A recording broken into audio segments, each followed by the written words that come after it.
Un día de mayo de 1982, 4 cazas argentinos se dirigían hacia su objetivo con la intención de ocasionar el mayor daño posible con las primitivas bombas que pendían de sus alas.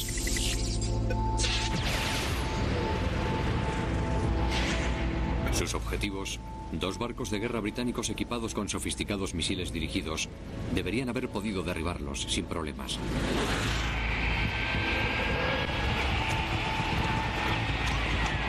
Entonces, ¿cómo pudieron estos anticuados aviones penetrar las defensas de los barcos?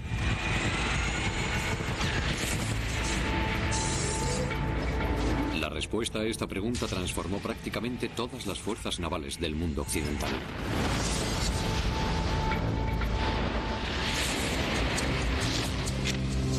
Los desastres no suceden por casualidad.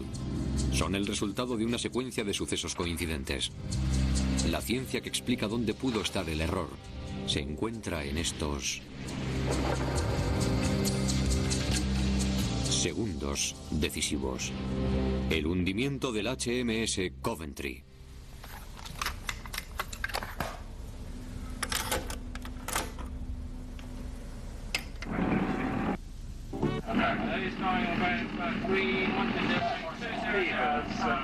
El sonido de este cassette fue grabado en el Broadsword, uno de los buques atacados por los aviones argentinos.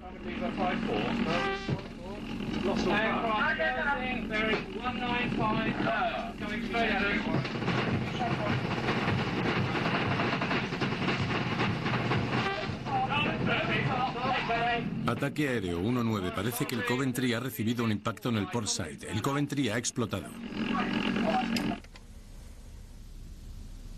3 minutos y 22 segundos más tarde, 19 hombres habían muerto. El segundo de los 2 barcos, el HMS Coventry, un destructor de miles de millones de libras, se hundía en el mar. Para ayudar a esclarecer los hechos, el comandante del Coventry, el capitán David Hardike, accedió a volver a un buque similar, que ahora se encuentra fuera de servicio en un astillero de la Marina Británica. Fue la última persona en abandonar el barco antes de que se hundiera en el mar. El capitán del barco es responsable del bienestar y la seguridad de sus hombres. Esperaban de mí que los llevara de vuelta sanos y salvos. Yo les había dicho bromeando que no se preocupasen, que ya tenía reservadas mis vacaciones para el 4 de agosto y que no había más remedio que volver. Y eso les subió la moral, les dio esperanza. Si el capitán ha reservado ya sus vacaciones, todo va a salir bien. Estaremos de vuelta en Gran Bretaña para entonces, de manera que dependían de mí y yo de ellos.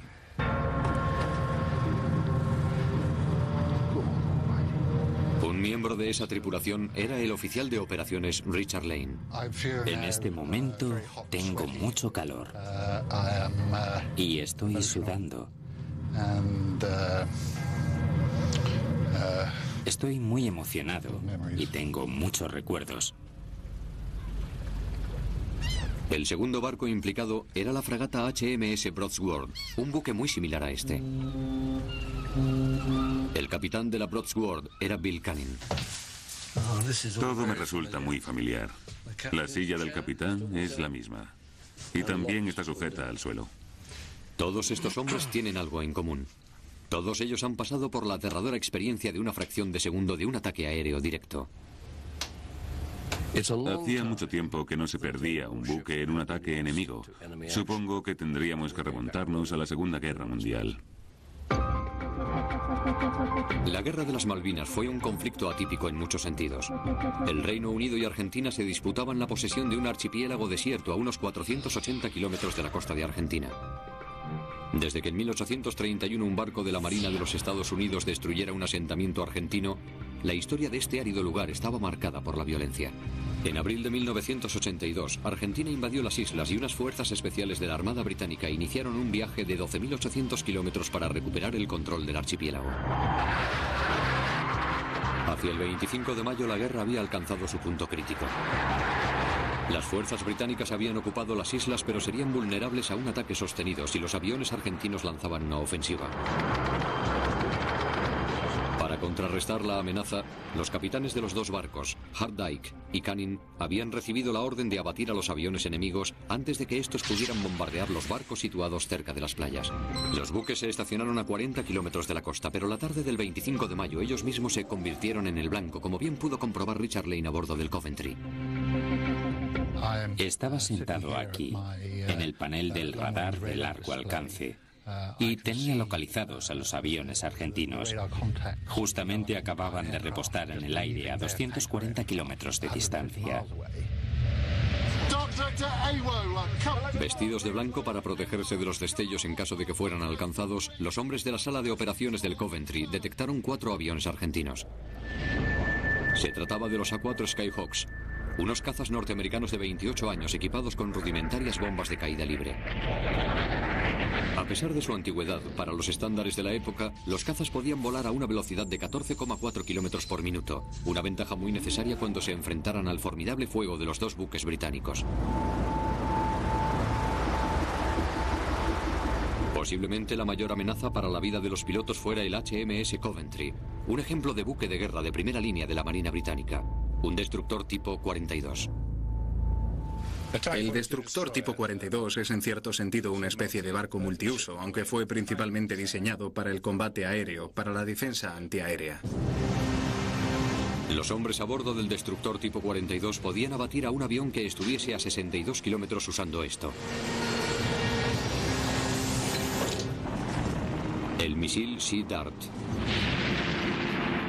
Un proyectil de casi 4,5 metros de largo, de más de media tonelada de peso y una aceleración de casi el doble de la velocidad del sonido en solo 3 segundos. Si algún avión lograba esquivarlo, tendría que enfrentarse a otra amenaza procedente del otro barco, el HMS Broadsword. Un sistema de misiles tan moderno que todavía se estaba probando y que habían bautizado con el nombre de Seawolf. El Seawolf es un misil antimisiles diseñado para defender automáticamente a un barco de los misiles supersónicos lanzados desde un submarino, como los que utilizaba la Marina rusa. Debido a su gran precisión, que permitía interceptar a los proyectiles lanzados desde otro barco, un ataque aéreo no debería suponer un gran problema. Sin embargo, ya que su alcance máximo superaba escasamente los 4 kilómetros, el Seawolf no podía ser más que un arma defensiva de última hora.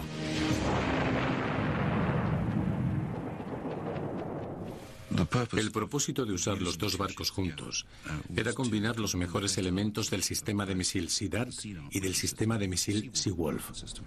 Dos barcos como una unidad bélica única. Los dos barcos no presentaban un blanco fácil, ya que maniobraban constantemente para mantenerse juntos. La única esperanza de éxito de los argentinos era colarse sin que estos los detectaran, y la escarpada y accidentada costa de las Malvinas era el lugar idóneo para jugar al escondite. En el HMS Coventry, Richard Lane trataba de no perderles la pista. Seguía a los aviones cuando descendían sobre la isla, y entonces empezaron a volar por la costa a unos 90 metros. En ese momento mis radares dejaron de verlos. El radar es tal vez el invento más significativo de la guerra moderna. Es lo que hace posible la existencia de sistemas de misiles guiados como el Sea Dart.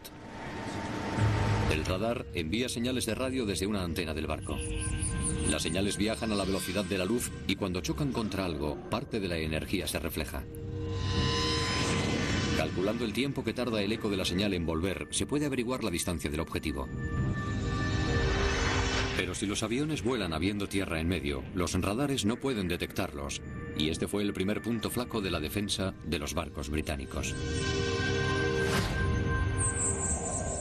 En la campaña de las Malvinas, mi barco tuvo serias dificultades al tener que operar tan cerca de la tierra. No disponíamos de espacio suficiente y tuvimos que actuar con muy poco aviso previo. Lo que sucedió literalmente era que los aviones nos saltaban encima desde la tierra y esto me dejaba muy poco tiempo para localizarlos y apuntarlos con el radar misil.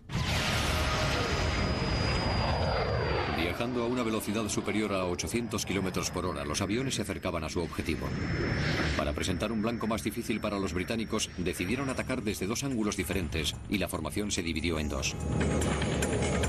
El primer ataque se lanzaría desde una montaña a 25,6 kilómetros de distancia.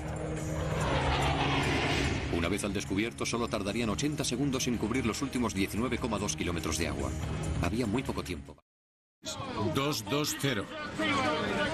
Cuando en 1982, durante la Guerra de las Malvinas, 2 aviones argentinos iniciaban su misión de bombardeo, sus objetivos, 2 barcos de guerra de la Marina Británica, el Broadsword y el Coventry, tenían tan solo segundos para lanzar sus misiles. En el Coventry, que tenía el sistema de mayor alcance, el primer paso era captar los aviones con el 909, el radar de guía de los misiles. Emitía un haz de luz intenso de ondas de radio, como un reflector, que iluminaba el objetivo y servía de guía a los misiles SIDART. Pero para poder captar a los aviones, el 909 tenía que poder distinguirlos del fondo, cosa nada fácil, ya que los aviones volaban demasiado bajo. Desde el barco no se puede saber de dónde procede el eco, de manera que el eco de los aviones es totalmente suprimido por la gran cantidad de ecos que se reciben de los objetivos terrestres. No pudiendo distinguir a los aviones del fondo, el 909 no tenía nada a lo que enfocar y los misiles no podían ser lanzados. El 909 se confunde con la Tierra. No podemos localizar el objetivo. A la altura a la que viajaban era imposible obtener nada del radar del control de lanzamiento. No podían apuntarlos. Dada la altura a la que volaban los aviones, tendría que ser el Broadsword el que impidiera el desastre. Su sistema de misiles Seawolf estaba diseñado para interceptar misiles de vuelo bajo, por lo tanto sus radares de seguimiento tenían un foco mucho más estrecho que podía aislar con mayor éxito a los aviones. Graham Edmonds era el hombre encargado del sistema Seawolf aquel día. Podíamos ver a los aviones en el radar. Los teníamos en la mira y el sistema estaba, digamos, listo para disparar. Un poco como el Manchester United jugando contra el Gillingham. El resultado estaba cantado. El Seawolf tiene un ordenador que estudia las amenazas y decide el orden de prioridad. Una vez hecho esto, el operador solo tiene que esperar a que el objetivo esté al alcance y el Seawolf lo abatirá automáticamente. El sistema había tenido mucho éxito. Había derribado varios aviones, incluido este Mirage argentino, unos 4 días antes. Pero el 25 de mayo, el sistema no funcionó como se esperaba. Lo que sucede es que para el ordenador, 2 aviones que vuelen muy juntos constituyen un único objetivo y no los distingue hasta que estén muy cerca. Cuando los aviones estaban a unos 14,4 kilómetros, y esto sucedió con una rapidez que ni se imaginan, el ordenador reconoció que había 2 objetivos y reemplazó la trayectoria original que había trazado con 2 nuevas trayectorias. En ese momento crucial, algo falló. El ordenador trazó las 2 nuevas trayectorias y la original se quedó obsoleta, pero no la borró. Seguía estando en la memoria del ordenador y la velocidad con que se nos venía encima era mayor que las de las trayectorias auténticas. De manera que el ordenador pensó, esta es más peligrosa que las otras 2, y se siguió centrando en ella. Borrar la trayectoria falsa tendría que haber sido un proceso muy rápido. Sin embargo, el ordenador del Broadsword, que controlaba el radar de seguimiento, se había congelado y tendría que ser reiniciado manualmente.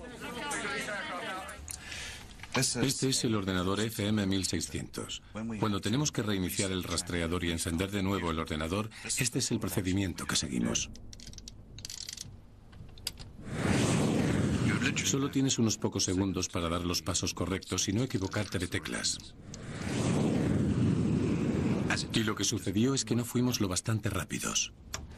Lo habíamos logrado antes, pero no en esta ocasión tan importante. Se les había acabado el tiempo. Esta foto muestra a uno de los pilotos argentinos en los últimos segundos antes de llegar al objetivo. Pegaban cortos los impactos, o sea, yo veía explosiones en el aire y el agua como si danzara, como si bailara el agua delante nuestro. Lanzaron 4 bombas, 3 de las cuales pasaron por encima, y una rebotó en el mar, y entró por el extremo derecho de la popa del barco, y salió por la pista de despegue sin explotar. Pasó por delante del helicóptero Lynx, que estaba estacionado allí, y cayó al mar por el otro lado. Y yo grité, Viva la patria, canejo, aprendan gringos de mierda. El Broadsword, aunque había sufrido daños, aún podía seguir luchando, y todavía quedaban 2 aviones más que se estaban aproximando a toda velocidad por el oeste. Tardarían 1 minuto y 28 segundos en llegar. Desde mi punto de vista no había pasado nada. No sirve de nada lamentarse. Había 2 aviones más de los que ocuparse y tal vez pudiéramos obtener un empate. Así que nos concentramos inmediatamente en lo que los otros aviones estaban haciendo. Cada avión llevaba un par de bombas, pero como había quedado demostrado en el primer ataque, no era nada fácil lograr que explotaran en el momento justo. En la cola los proyectiles tenían un dispositivo de retardamiento que se desenroscaba mientras la bomba caía, retrasando así la explosión para darle tiempo al avión a escapar. Tenía que girar 16 veces y media, liberar un clavo que al impacto saldría disparado hacia adelante y detonaría la ojiva. Para que la operación tuviera éxito, el piloto tenía que soltar la bomba justo en el momento preciso. Una tarea difícil, ya que los británicos estaban haciendo despliegue de todo su potencial defensivo.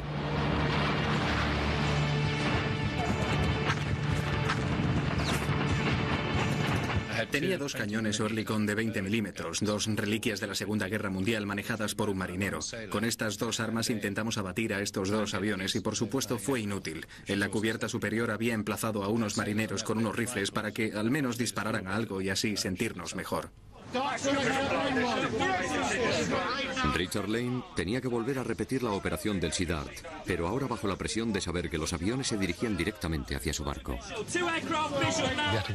Una vez más, calculé la distancia a la que estaban e intenté por todos los medios captarlos con el 909. Y aunque señalaban algo, no conseguían dar una lectura definitiva. Disparé un Sea Dart como medida de emergencia, pero se perdió. No sabemos a dónde fue a parar, pero podría haber disuadido a los pilotos.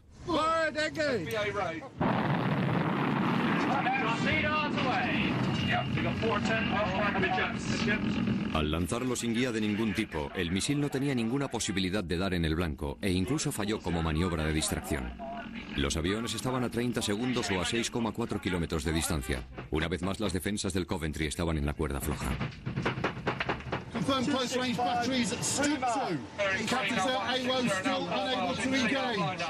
Y ahí estaba yo, esperando que el Seawolf de la fragata tipo 22 me protegiera, cuando ella misma lo tenía muy difícil, ya que no solo tenía que intentar sobrevivir, sino que también debía intentar maniobrar para defenderme.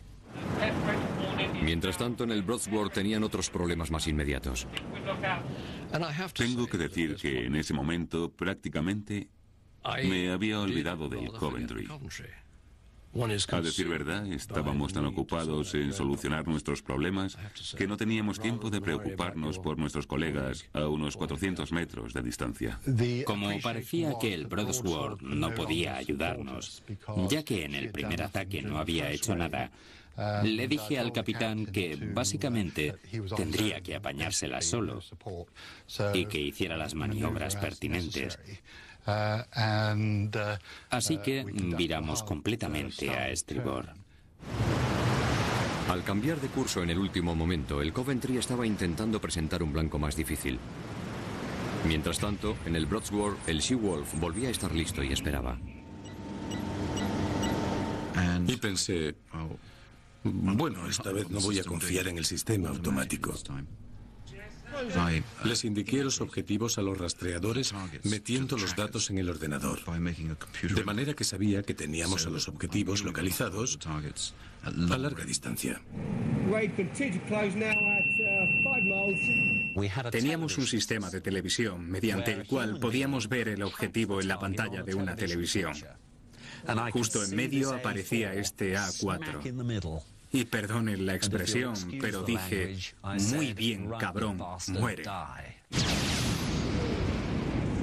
Fue una larga espera.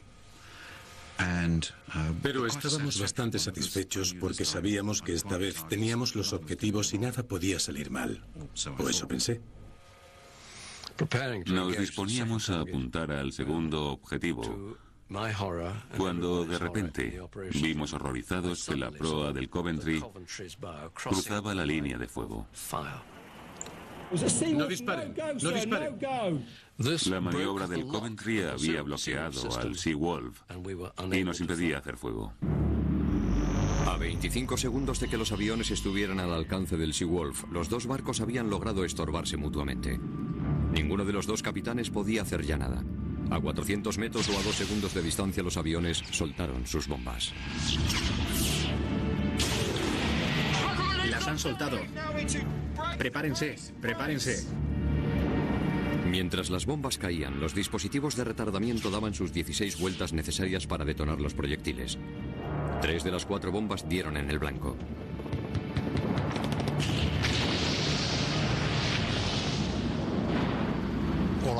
Todo lo que recuerdo es que mi mesa de radar explotó delante de mí y me envolvió una bola de fuego. En ese momento, para mí, la guerra adoptó una perspectiva diferente.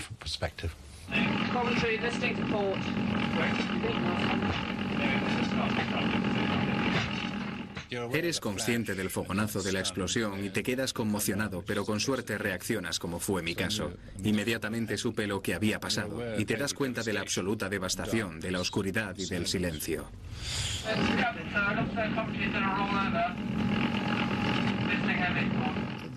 Un miembro de la tripulación de la sala de ordenadores de abajo intentó subir por las escaleras hacia la sala de operaciones. Yo corrí a ayudarle, pero antes de que pudiera echarle una mano, se cayó a las llamas.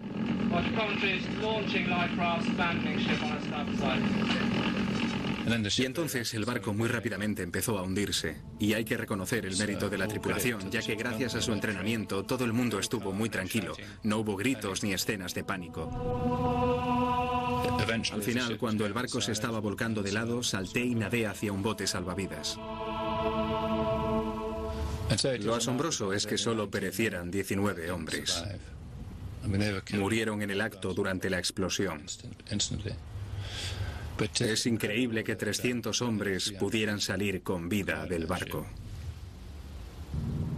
El Reino Unido acabó ganando la guerra. Pero debido a que los británicos entrenan marinas por todo el mundo, la experiencia que se ganó con este hundimiento viajó por todo el globo. El principio de depender solamente de misiles para la defensa fue rechazado y se instalaron nuevos sistemas de artillería de corto alcance. Tanto el Sea Dart como el Seawolf han sido modernizados y en la actualidad se emplean radares de detección aérea temprana que avisan más rápidamente de un posible ataque.